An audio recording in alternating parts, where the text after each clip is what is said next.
আসসালামু আলাইকুম দর্শক, আশা করি আপনারা ভালোই আছেন। তো চলুন আরো একটা নতুন ভিডিও পর্ব নিয়ে চলে এসেছি। আজকে ভিডিও থাম্বনেল ক্যাপশন দেখে আপনারা অবশ্যই বুঝে গেছেন আজকে ভিডিও টপিকটা। তো আপনারা অনেকেই জানেন দীর্ঘ 32 বছর পর আমাদের পশ্চিমবঙ্গের বুকে হতে চলেছে বিশ্ব ইজতেমা 2026-এর বিশ্ব ইজতেমা, যেটা পশ্চিমবঙ্গের হুগলি জেলার মাটিতে হতে চলেছে। তো অনেকটাই গর্বের বিষয়, অনেক আনন্দেরও বিষয়। তো এরকম একটা বিশ্ব ইজতেমা আমাদের পশ্চিমবঙ্গের বুকে হতে চলেছে।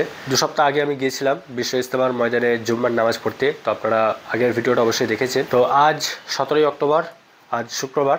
তো চলুন আজকেও আবার যাব সেই বিশ্ব ইজতেমার ময়দানে জুম্মার নামাজ পড়তে। তো সম্পূর্ণ ভিডিওটা শেয়ার করব আমি কিভাবে যাচ্ছি, আপনারা কিভাবে আসবেন। তো বিভিন্ন প্রান্ত থেকে মানুষ কিন্তু ইজতেমার ময়দানে জুম্মার নামাজ পড়তে আসছে, হাজার হাজার মানুষ আসছে প্রতি শুক্রবার ইজতেমার ময়দানে জুম্মার নামাজ পড়তে।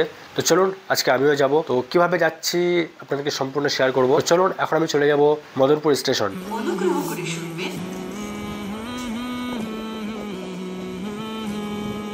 সো গাইস, মদনপুর থেকে ট্রেন ধরে এখন আমি চলে এসেছি নৈহাটি স্টেশন। তো এখন নৈহাটি স্টেশনে আমাকে নামতে হবে। নৈহাটি স্টেশন থেকে এখান থেকে যাওয়ার দুটো পথ আছে। তো সহজ উপায়, যেটা আমি আগের ভিডিওতে আপনাদেরকে শেয়ার করেছি, এখান থেকে নৈহাটি থেকে লঞ্চ পার হয়ে, ফেরিঘাট থেকে লঞ্চ পার হয়ে তারপর ওখান থেকে 17 নম্বর বা 18 নম্বর বাস ধরে যাওয়া যায়। তো এখানে আমি আগেরবার গিয়েছিলাম, আপনারা চাইলে ওই ভিডিওটা দেখতে পারেন। তো চলুন আজকে এটা অন্য রাস্তাতে যাবো। আজকে এখান থেকে যাবো নৈহাটি থেকে, এখন ট্রেন ধরে যাবো ব্যান্ডেল। তো চলুন এখন ব্যান্ডেলে যাবো। তারপর ব্যান্ডেল থেকে আবার ট্রেন কোথায় যাচ্ছি চলো আপনাদেরকে দেখাবো। তো নৈহাটি থেকে ব্যান্ডেল যেতে মোটামুটি 2টো স্টেশন পড়বে, আর নৈহাটি থেকে ব্যান্ডেল যেতে সময় লাগবে 20 মিনিট। এখন ব্যান্ডেল পৌঁছে গেছি। তো এখন ব্যান্ডেল থেকে আবার ট্রেন ধরতে হবে হাওড়া যাওয়ার। তো ব্যান্ডেল থেকে একটা স্টেশন পরে আমাকে নামতে হবে চুঁচুড়া স্টেশন। ব্যান্ডেল থেকে একটা স্টেশন পরে, মোটামুটি ব্যান্ডেল থেকে 5 থেকে 6 মিনিট লাগবে। তো চলুন চুঁচুড়া স্টেশনে নেমে আপনার সাথে কথা বলছি। সো গাইস, ফাইনালি এখন পৌঁছালাম চুঁচুড়া স্টেশন। ট্রেনের জার্নি শেষ, এবার বাসের জার্নি। তো এখান থেকে এখন বাস ধরতে হবে। তো স্টেশন থেকে আপনারা নেমে এসেই এই জায়গাটায় আসবেন, দেখবেন এখান থেকে দেখবেন বাস দাঁড়িয়ে আছে। তো এখান থেকে 17 নম্বর, 18 নম্বর বাস এবং ট্রেকার যায়। তো এখান থেকে আপনারা বাসে যেতে পারেন, 17 নম্বর অথবা 18 নম্বর বাস। তাছাড়া ট্রেকার যায় এখান থেকে, আপনারা ট্রেকারও যেতে পারেন। তো চলুন আগের ভিডিওতে আপনাদেরকে দেখেছিলাম এখান থেকে বাসে গিয়েছিলাম, আজকে এখান থেকে যাবো ট্রেকারে। তো এখান থেকে ট্রেকারে ভাড়া নেবে আপনাদের 25 টাকা। মোটামুটি 40 মিনিটের মতো সময় লাগবে।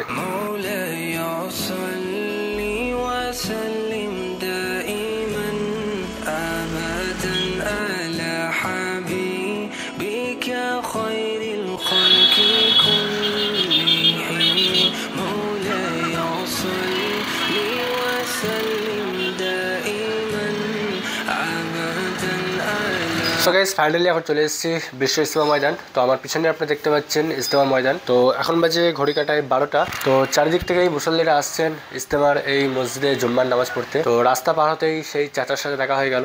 তো এই চাচার সাথেই কিন্তু আগের বারে আমি ইন্টারভিউ নিয়েছিলাম। তো চাচা এখানে প্রতি সপ্তাহে জুম্মার নামাজ পড়েন। তো আপনাদেরকে আরও একবার ইজতেমার ডেটটা বলে দিই। তো ইজতেমাটা হবে 2026 সালের জানুয়ারি মাসের 2, 3, 4 এবং 5 তারিখে। তো এখন মোটামুটি 2.5 মাস মতো সময় বাকি আছে। তো এখন থেকেই মানুষ দূর দূরান্ত থেকে আসছেন এই মসজিদে, জামাতে আসছেন, তারপরে ইজতেমার খিদমতে, ইজতেমার কাজে সহযোগিতা করতে। তো এখানেই এখন ইজতেমার নামাজ হচ্ছে, এখানেই অনেক মানুষ জামাতে এসছেন এই মসজিদে। তো চলুন মসজিদে যাই, জুম্মার নামাজ পড়ে তারপর আপনাদের সাথে কথা হচ্ছে।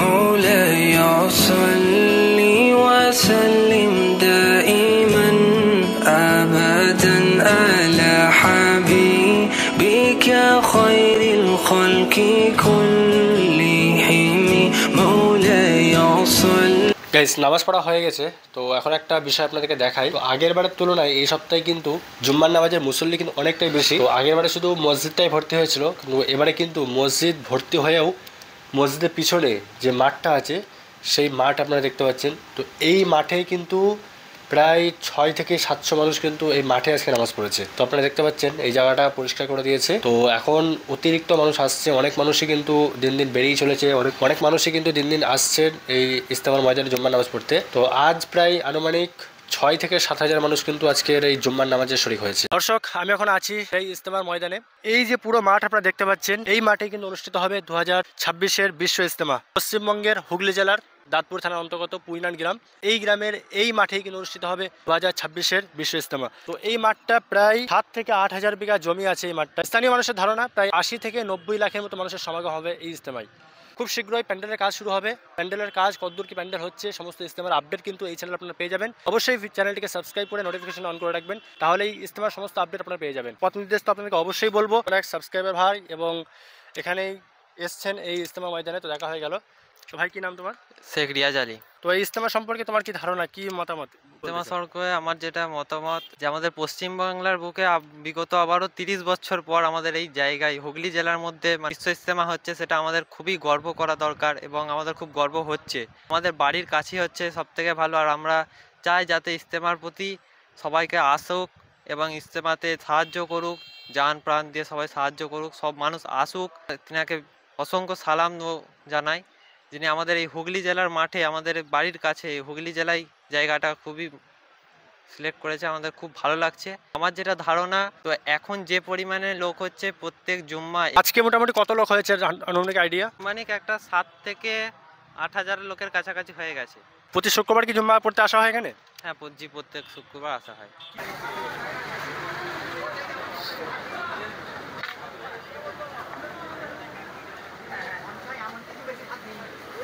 গাইস, এখন যেহেতু হাজার হাজার মানুষের জমায়েত হচ্ছে জুম্মার নামাজে, তো সেই জন্য এখানে একটা ইমার্জেন্সির জন্য মেডিকেল অ্যাম্বুলেন্সের ব্যবস্থা করে রাখা হয়েছে। তো ইজতেমার ডেট তো আপনাদেরকে বলে দিয়েছি। তো ইজতেমাটা যেহেতু জানুয়ারি মাসে হবে, তো এখনও মোটামুটি 2.5 মাস মতো সময় বাকি। তো প্যান্ডেলের কাজ এখনও কিন্তু শুরু হয়নি, কিন্তু প্যান্ডেলের জন্য কিন্তু বাস আনা শুরু হয়েছে। আপনারা দেখতে পাচ্ছেন এখানে ট্র্যাক করে করে কিন্তু বাস আসছে। তো বিভিন্ন এলাকা থেকে কিন্তু বাস আনা শুরু হয়েছে, যেহেতু এই সমগ্র প্যান্ডেল করতে কিন্তু অনেকটাই বাসের প্রয়োজন হবে। তো সেই জন্য এই বাসগুলো এখন আসছে, আপনারা দেখতে পাচ্ছেন এগুলো আসছে পান্ডুয়া থেকে। তো এরকম বিভিন্ন এলাকা থেকে কিন্তু বাস আনা হচ্ছে প্যান্ডেলের জন্য। তো আজকের আপডেট এই পর্যন্তই। এরকমই ইজতেমার আপডেট ভিডিও পেতে আমার চ্যানেলটিকে সাবস্ক্রাইব করে নোটিফিকেশনটা অন করে রাখুন। ভিডিওটি ভালো লাগলে শেয়ার করে অন্যকে দেখার সুযোগ করে দিন। চলুন আজকের ভিডিওটা এই পর্যন্তই। আল্লাহ হাফিজ।